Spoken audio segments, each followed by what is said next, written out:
ធ្វើស៊ុបត្រីក្រហមឲ្យរីយ៉ារ៉ាឌីបានមួយចានម្នាក់ហ្នឹងហូបឈ្ងោកមុខហើមចង់លឺទេគេថាឆ្ងាញ់គេខ្លាំងណាស់ហ្នឹងឲ្យមីដៃផងមីជើងផង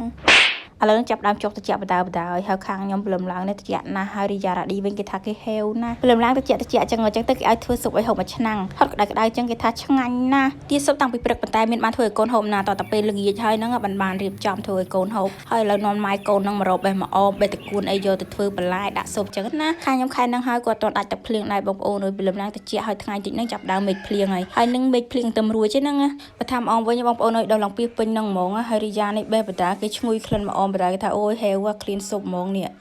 ឥឡូវនឹងបន្លែស៊ុបរបស់យើងបានរួចរាល់ហើយដែរបន្លែខ្លះក៏ទិញគេហើយបន្លែខ្លះក៏បេះខ្លួនឯងក្រួយផ្ទះហ្នឹងទៅហើយសម្រាប់ត្រីក្រហមនេះវិញគឺខ្ញុំវាយកសាច់ហាន់ជាកង់ឆ្អឹងវិញគឺទុកស្ងោរជាមួយទឹកស៊ុបគឺខ្ញុំហាន់ចឹងដើម្បីកុំឲ្យវាឆ្អឹងឲ្យកូនស្រួលហូបបន្ទាប់ពីយើងត្រៀមបន្លែរួចរាល់អស់ហើយយើងចាប់ដើមមកធ្វើទឹកស៊ុបវិញម្ដង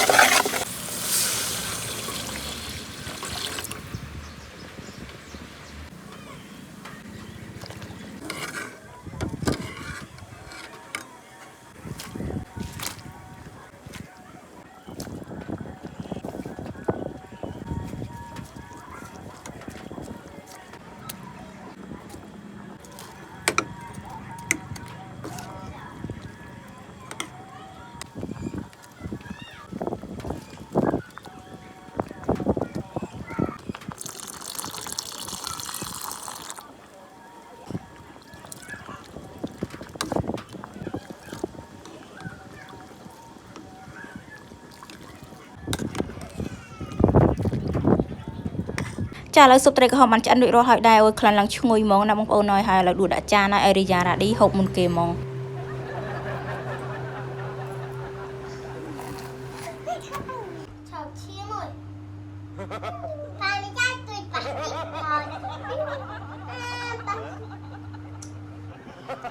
Bye.